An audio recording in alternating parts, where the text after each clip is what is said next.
அதனால சார் ஆம்பளை ஹெச்ஓடினா கூட பரவாயில்ல, அட்ஜஸ்ட் பண்ணுவாங்க. ஒரு பெரிய நிறுவனத்துக்கு சிஇஓ லெவலில் ஜென்ஸ் இருந்தாங்க வச்சுக்கலேன், அவங்களுக்கு வந்து இந்த லேடிஸ் ஜென்ஸ் எல்லாம் பார்க்க மாட்டான், எல்லாரையும் ஒன்றா அரவணைச்சின்னு போயிடுவான். சில பேர் எக்ஸ்ட்ராவாக அரவணைப்பான், அவன் தான் மாட்டான். ஆனால் இந்த லேடிஸ் சிஇஓ ஆச்சு வச்சிங்களா முடிஞ்சு போச்சு. ஏன்னா அவங்களுக்கு வந்து அந்த டாப்பில் வந்த உடனே அதுவும் ஜென்ஸை பார்த்தாலே என் சிஇஓ எனக்கு ஒன்றாங்க சார்.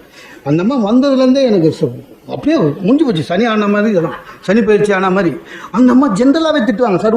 ஒருத்தர் இண்டிவிஜுவலாக திட்ட மாட்டாங்க. இப்போ நான் தப்பு பண்ணால் கூட அந்த ஆம்பளைங்கன்னு ஏன் தான் ஆஃபீஸில் இருக்கீங்களோ நம்ம ஒட்டு மொத்தமாக ஆம்பளைங்க சரியில்லை, நீங்களாம் எதுக்கு வேஸ்ட்டு, ஜென்ஸுன்னு இருக்கீங்களே சார், ஒரு பைசாவுக்கு பிரயோஜனம் இல்லை, ஆச்சா எப்போ பாரு ஆம்பளைங்க ஆம்பளைங்க ஆம்பளைங்கன்னு ரொம்ப மனசு கஷ்டம் சார். ஒரு நாள் திட்டினா பரவாயில்லைங்க, எவ்ரிடே ஒரு நாள் பிரச்சனைனா பரவாயில்ல, ரிசைன் பண்ணிடலாமான்ற அளவு ஆயிடுச்சு.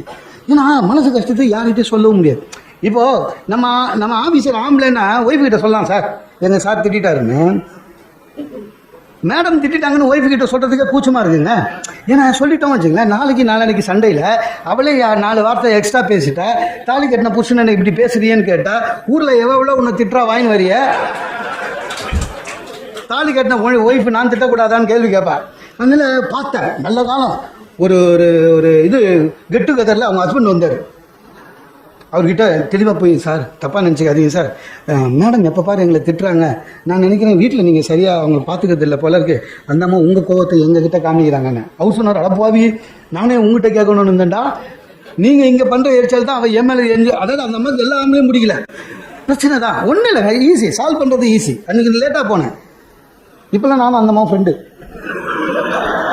லேட்டாக போனேன், உடனே சொன்னாங்க மேடம் உள்ளே வந்த உள்ளே போனேன், டக்குன்னு வச்சேன், மேம் இன்னைக்கு நீங்கள் வேர் பண்ணியிருக்க சாரி உங்களுக்கு நல்லா சூட் ஆகுது மேம்னு. ரியலி எங்கள் ஹஸ்பண்டும் காலையில் அதான் சொன்னாருன்னு, அவங்க ஹஸ்பண்ட் வீட்லேயே கிண்டல் பண்ணி அமைச்சிருக்கிறான்.